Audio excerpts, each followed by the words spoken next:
Alright, so that is basically how we find the slopes of the lines. The next thing I would like to talk about is using the given slope and a point on a line, how can we graph these lines?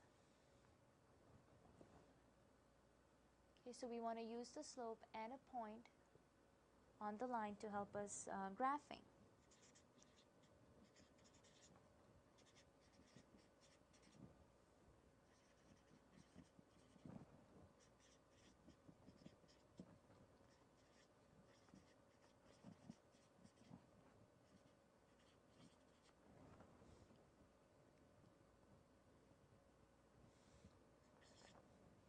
Let's start out with the point -4, 2 and a given slope for this line, which is 1/2.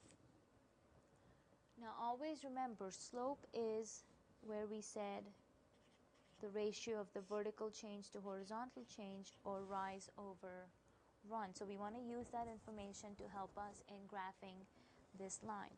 Now the point that they give us will be our starting point. So you have the point -4, 2,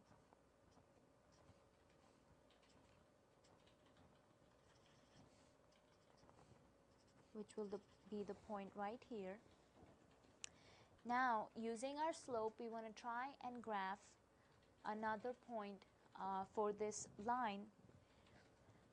Now, you have 1/2 as your slope. 1 represents the rise and 2 is the run. So when they are talking about rise, you start with your starting point and go up by 1 unit. That's your rise right over here. And then you have a run of 2 units. So you go 2 units to the right, and right here is your second point for your graph here. Now you can graph up to 3 points if you would like, and once you get all those points in a straight line, go ahead and draw a line through them, and this is the graph of your line here with the point -4, 2 and a slope of 1/2. Okay, let's look at another example.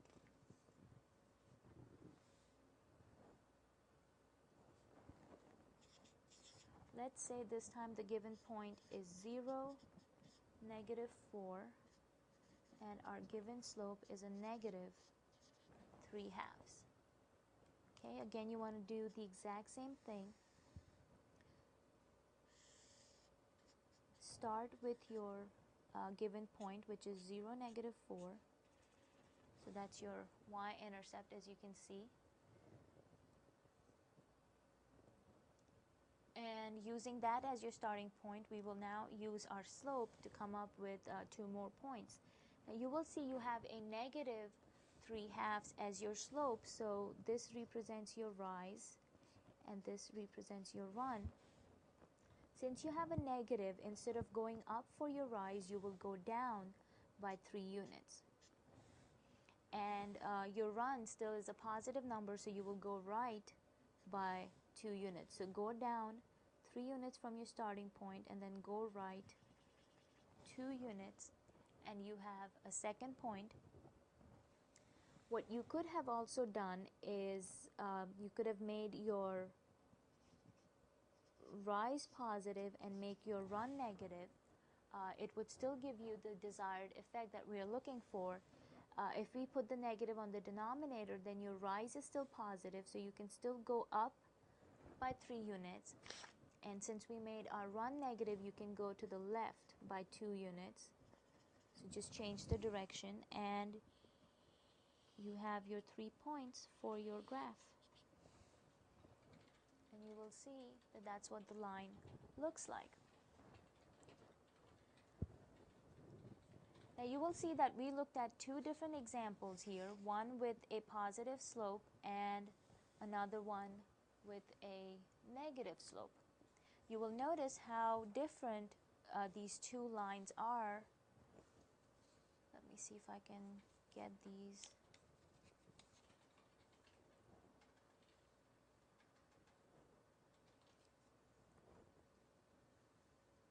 let's see right there. This is the graph with the positive slope, and this of course here is your graph with the negative slope. The two characteristic features of these positive and negative slopes is you will notice that when you go from left to right on a positive slope, when you're going from left to right on a positive slope, your line goes up, and when you are going left to right on a negative slope, your line goes down. And all lines with positive slopes and negative slopes will have the same characteristic feature to them.